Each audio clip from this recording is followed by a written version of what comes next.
Okay, I believe we are ready to go. So just as a quick introduction, my name is Brandy Derwin, and I am the Assistant Director for the SFA Center for Career and Professional Development here on campus. I have worked in the Career Center since 2012. When I first started, I worked primarily with students, getting them prepared for the job search, and in 2016, I transitioned into working with employers directly to get them connected on campus to recruit SFA students. So worked with both populations and very excited about talking to you today about virtual recruiting tips. I did want to let y'all know our university here at SFA, we are a handshake school. So we partner with Handshake. They're our career management platform that we use. And all of the tips that I'm going to be talking about today came directly from them, okay? They have a fantastic blog that they send out and have available for others to view. And I really couldn't have put it better myself. They, like I said, they did a great job offering some tips to get you started with this idea of virtual recruiting. So let's go ahead and dive in. I didn't want to waste any time. I just wanted to jump directly into the tips. I will also be jumping back and forth into our Handshake platform as well to kind of show you a couple of options if we have time, okay? So the first tip that we are thinking about when we are transitioning to virtual recruiting, keeping in mind that 9 out of 10 job seekers are going to be conducting some sort of online research about a company. Our student campus population and our alumni are very tech savvy, so they're going to be doing all sorts of online searching to learn more about your company, perhaps even before they apply for the position. So they're going to be, Googling things, sniffing around on other sites to see what they can find out about your company before they may actually commit to applying. So we challenge you to kind of pause and think about, what does your online identity look like? All right. So if you were to start, one of the things we would encourage you to start is to first and foremost look at your company's website. And I would encourage you to look at your company's website from the perspective of the job seeker or somebody that has never visited your website before. This may even go into you offering somebody a side job to do a review of your website to see how it works and how it flows for the user that is visiting versus someone like yourself that may be extremely familiar with where things are on your website. So after you look at your website, we would encourage you to start dabbling into your social media. Of course, them, like anybody else, we use our social media to do a lot of different research when it comes to companies or really anything in general. So I would encourage you to go into all of your social media platforms and perhaps start looking at each section of those platforms. What does the About Us say? What is your contact information? Is it a consistent message between your company website and your social media platforms? Are you using the same branding images? Are they all consistent and kind of look like they are you and one consistent message? So some social media platforms to consider looking at are going to be your Twitter, your Facebook, your YouTube channel, your Instagram. If you have a Pinterest, go in and look at your Pinterest page and what that might look like. Also, you may have had somebody years ago create some of these social media platforms and you haven't taken a look at them in quite some time. So just getting them up to speed is going to be a recommendation as you transition to this virtual recruiting. Again, most of these engagement opportunities are going to be happening without that personal engagement happening first. So again, this is what people are going to be looking at before they actually connect with you. In addition to looking at your social media sites, we would encourage you to look at LinkedIn. And does your company have a company page on LinkedIn? That branding really goes a long way, especially if you are using LinkedIn to connect with talent. So if you have a LinkedIn page as a user, I would encourage you to make sure that your profile as a user is connected to your company page. But I would also encourage you to look at what your company page and on LinkedIn and what the content actually consists of. Luckily, you can pull a lot of data directly from your company website, so you shouldn't have to start from scratch. But again, you're just looking for that consistent message. The next thing we would encourage you to look at is going to be Glassdoor. You know, take a moment and read reviews, good or bad, so that you can see what other people are perhaps saying about your organization online. I like to encourage folks, just look at it square in the face and see what it looks like. There may not be a way that you can change somebody's opinion about their experience, but at least you can see what other people are truly saying about your organization. And that goes the same for Google reviews. You know, if you go on and Google a company, there may have been people that have commented about a particular exchange or experience with your company. See what that looks like, and also see if there's a way that you can respond to that comment, even if it was from quite some time ago. Up next, we would like for you to look at your HR website. Are the positions that you are actively looking to fill listed easily, where they can easily find it? Are they listed on your HR website?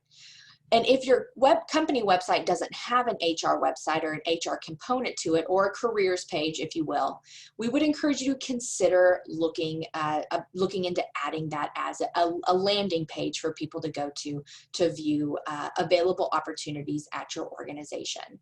I understand that when you're doing that, you know, filling multiple positions or taking those down, that it does take a little bit of time to get those up and get those taken down. But again, you've got to realize that, again, 9 out of 10 job seekers are using online research to find out about potential potential opportunities and applying for them. After you've kind of looked at everything that you have outside on the internet, we would encourage you to then dabble into your Handshake profile. Many of y'all already have accounts on Handshake already, but you may have been one of the first users to get onto Handshake. Handshake has not been around that long, but your company may have created a profile as at the very beginning. So take a minute to see, what does your Handshake profile look like? How do you go in and edit that? Is your company brand image the image that you want to be used? Again, students are going to be able to see on Handshake what you have presented. So we would encourage you to read through that and make sure that everything is as up to date as it can be. And of course, like I mentioned at the end, we will jump in and talk about how we can make these updates, okay?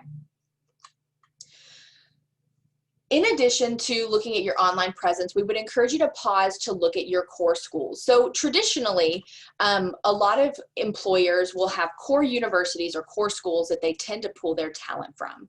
The beautiful thing about recruiting virtually is that as a recruiter, you could very well be saving a ton of money in travel expenses, which allows you to perhaps dabble into extending your opportunity and extending your reach into schools that are perhaps areas that you've never considered recruiting at before because of the mileage distance that may have been a barrier. Of course, focusing on your core schools is what typically individuals choose to do because it's at the core of their tradition and the core of what they do. But know that if you start dabbling into other universities that may not be on your radar, it could help you add more diverse talent. Also knowing that with the more diverse talent, you've got individuals from other states or other parts of the state of Texas that may be interested in relocating to where you are or to where your company is. So we would encourage you to jump in. Like I said, I'll show you how to do that in Handshake here in just a moment, and expand out your core schools so that you expand out from your core schools so that you can engage more university students as they are graduating, okay? As another resource, I can speak on behalf of what Stephen F. Austin State University offers, and we have this really great resource called Jack Facts, okay? Jack Facts is a database or a system that employers can have access to, and it's available online. So you can literally just Google SFA Jack Facts, and it will pull up this really interesting interactive platform where you can go in and learn about the makeup of each university or each college here at SFA. I do want to go ahead and show y'all what that looks like if you'll give me just a moment. So here is the Jack Facts here at Stephen F. Austin State University. And like I said, you can just Google this and it will show up for you, okay? So when I'm working with a recruiter and you're interested in learning about who is here at SFA, you can click here where it says headcount. And let me go ahead and as you can see, I have an example pulled up on the screen, but let's see if I can pull up a different one really quickly. So I'm going to look at all undergraduate students that are perhaps both full-time and part-time. I'm going to leave the group as all, but I'm really interested in knowing what number of students are in the hospitality program. As an example, I'm pulling this from the sky. So I'm going to click on Human Sciences, bachelor's degree, and the major, I'm going to come down here where it says Hospitality Administration.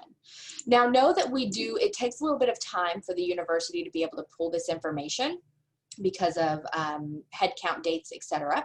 So I'm just going to look at the last spring semester, all right? So from here, I'm going to hit submit, and you'll see the screen refreshes and it will show you. One of the key things that I like to pay attention to is the head count by Texas origin, all right? So you can see that while Stephen F. Austin State University is located in Deep East Texas, about a third of these students are coming from the Dallas area.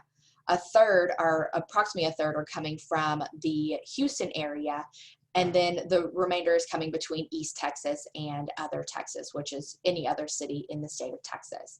You can also see major and gender. You can also see ethnicity. You can see a pie chart for ethnicity, and you can also see a pie chart for gender as well. So there's a lot of great data that you can start digging into if this is something that you find interesting, is this actual data, okay? And of course, we can send out this link later on so that you can have a quicker access to it. All right. So before I go in, I did want to show y'all how you can actually manage beyond your core schools. So I'm going to pull up my Handshake account, and I'm logged in as an employer right now. So in order for me to expand my school search, I'm going to click on schools. And I have Stephen F. Austin defaulted as one of my favorite schools, but you can click here where it says more schools on Handshake. Keep in mind, schools are being added to Handshake quite frequently, so we would encourage you to jump in here maybe twice a year to see if there's other universities that you might be interested in recruiting at, okay? So I like for folks to pay attention to this location feature. So let's say that I am in Tyler, Texas. Know that it does pull from Google, so it'll have that pulled up for you. And I'm willing to recruit 100 miles from Tyler, Texas. You can see that swoops in a handful of universities that maybe are just areas that I had never considered recruiting at before, all right? So if this is a university that you're interested in recruiting at, you just click this request button and the university receives a notification for that, okay? Again, I'll be going into more tips on that here in our next session, but I did want to show y'all how to do that within Handshake. Okay.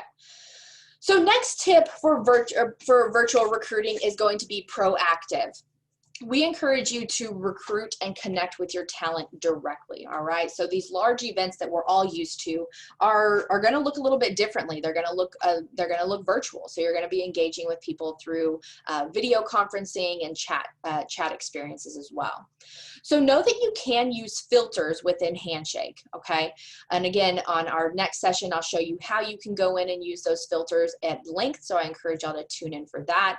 But using filters in Handshake is going to allow you to cull down the individuals that you want to connect with specifically. Of course, the more filters you use, the more refined your search is. So I encourage you to be mindful of that as well.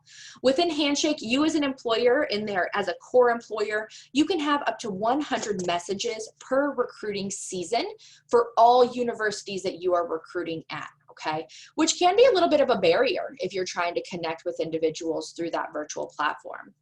So we encourage you to couple Handshake with LinkedIn. LinkedIn, of course, you can go in and message a variety of different people. You can share information with other universities, whether it's a posting, whether it's an event. So knowing that using these two platforms in tandem together can really be a great resource for you as you are planning to dabble into virtual recruiting. So I want to talk a little bit about our early talent folks. So a lot of our early talent folks are used to coming to universities and engaging with students into that face-to-face platform. And believe me, I know that a lot of us are going to be missing that as we're transitioning into this virtual recruiting. But I do want to give y'all a couple of tips on how you could still perhaps engage with people and students and candidates in this virtual setting. So we encourage you to think about messaging individuals directly, all right? So being bold, sending them either an email, sending them a message in Handshake, or of course connecting with them on LinkedIn. That human connection is still present in that setting, although you may not be face-to-face, okay? If you connect with those individuals, you can send them links to a variety of different topics that you're gonna be covering. So it's gonna be an idea that it might be helpful for you to think about, okay? The other thing that we encourage you to think about is perhaps mailing company branded items to those potential candidates. We all know that students flock to tables when we're in face-to-face career events. They flock to tables that have really cool goodies and company branded items. So think about it as an opportunity for you to mail perhaps a welcome box to a candidate or someone that you connected with online, sending them items that have your company information on there and are starting to create that relationship. Just looks a little bit different, okay? Some items too that you may want to consider using as kind of your swag items would be maybe some journals, of course, hand sanitizers if you can gain access to that. We all know how much college students absolutely love t-shirts, and this may be a really great cost-effective way for you to still engage with students even though it may be at a distance. If you're engaging with them through Handshake or through LinkedIn or through Zoom directly, getting their address so that you can send them a little welcome package might be worth something for y'all to consider. We also encourage you to think about creating dynamic virtual events. So I wanted to talk more about that here. Now is the time to get creative, all right? There is nothing off of the table, I'd like to say right now. We really need to stretch our creativity when it comes to ways that we can engage with talent and keep their attention. Recommended time length for a lot of these sessions is going to be between 15 and 20 minutes is the average time frame that people will be able to engage with your organization and really stay connected. So we have tossed out a couple of ideas for y'all to think about. Again, it may just be options for you to kind of talk about with your team and see how you could infuse these into your program, okay? So the first thing on here is to perhaps create a panel of virtual experts, okay? You may be able to grab a handful of individuals in your office or pull them together on a Zoom call to have just talk about tips and maybe some industry knowledge. Again, keeping it more entry level for those individuals that are just doing career exploration, perhaps our freshman and sophomore level students that aren't sure about all of the opportunity out there, seeing if there's a way that you can engage with them in that through those virtual panels. The next thing could be an Ask Me Anything session. I would encourage you, if you choose to have an Ask Me Anything session, make sure you have some canned questions that are ready for you to answer. I know it kind of sounds a little premeditated, but it is something that you want to think about because students may not know what to ask, all right? And that's okay. We want to make sure that we're doing our best to guide the information and to guide the sessions, and students may just not know what to ask. So I encourage you, think through the experiences that you've had at career expos when you're engaging with folks face-to-face, and think about those kind of repetitive questions that you get asked frequently and answer those during those sessions. With that, we also encourage you to think about doing a virtual tour of your facility. You know, you can do this through Zoom. You might want to think about using an iPad or using your phone to produce a high quality video of what your organization looks like. I think that really taps into a whole area of career exploration that we maybe have never been able to do before because of the mileage costs that it may take to get somebody at your facility. But now through these virtual platforms, you can perhaps video a day in the life of your office or a quick brief conversation with somebody in your organization and upload those to your social media platform so people can see what it is that your organization does and really get that insider's perspective. A last thing I want to chat about with this is going to be your alumni engagement. Man, I tell you, having lumberjacks recruit other lumberjacks is an incredibly profitable resource that you have working with you right there. Being able to connect your alumni back to their university and recruit talent is a great way for other current students at a university to say, hey, someone that roamed the same halls that I am roaming right now is working at this company. I think I'll give it a whirl. Another thing I would encourage you to do is stay connected with your university partners. Y'all, this engagement has drastically shifted for us as well. We are feeling the almost silence that we're suffering from right now. It just feels a little bit different. But we do encourage you to stay connected with us because we can be a fantastic conduit for getting information in front of students, okay? So stay in contact with your regular point of contact within the University Career Center. Also, post your virtual events to the Handshake platform. Here at SFA and specifically at other universities, we uphold the NACE standard, and NACE is the National Association of Colleges and Employers, where we promote equal access to opportunities, okay? So if you email us a particular event that you want us to send out to students, I would be happy to invite students to that, so long as it's posted as an event within Handshake, okay? And like I said, I'm going to talk a little bit more about that in the next session that's coming up on tips on how to maximize Handshake. Last thing I want to mention is let's brainstorm opportunity, okay? Like I said earlier, no idea is a bad idea right now. So if you are thinking of an idea that is something you want to try out, we are listening ears and we are ready to talk about this to see how we can make it happen here at this university and also be a lucrative experience for you. Okay. So another way that you can recruit virtually is, of course, going to be through the virtual career expos. All right. I will be talking more about this in the next session on how to maximize your Handshake experience. But know that Handshake has infused a virtual career fair component directly through the Handshake system. So you as a recruiter do not have to create another account on another platform. You can log in directly through Handshake, register for this event, create your one-on-one or your group sessions, and then launch the video directly through Handshake, which is a really great resource. Students are already in that system as well, and it is very mobile friendly and very user friendly for the students to get connected in that platform. I did want to mention that if you are currently registered for a virtual career expo, you must create your schedule before the event happens, okay? I would recommend well before the event happens, mainly because a student cannot sign up for a time slot or for a schedule if that initial part is not created, okay? Like I said, in the next session, I'll be walking you through how to do that, and of course, being open to any questions that you may have at that time. That next session is going to start at 11:15, okay? But I will be going into a deeper demo of that. Other things to consider when it comes to recruiting virtually is what these virtual experiences may look like for the candidate.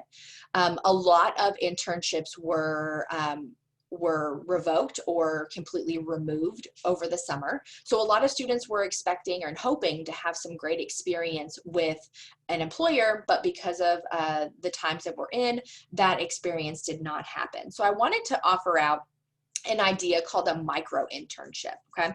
And a micro internship is typically a paid experience, but it is short term, okay? It is intended to be short term, and it's also expected to be more project based, okay? So if there's one particular thing that you would like to get some intern experience, and if you'd like to give an intern some experience in doing, creating a micro internship may be a really great opportunity for you.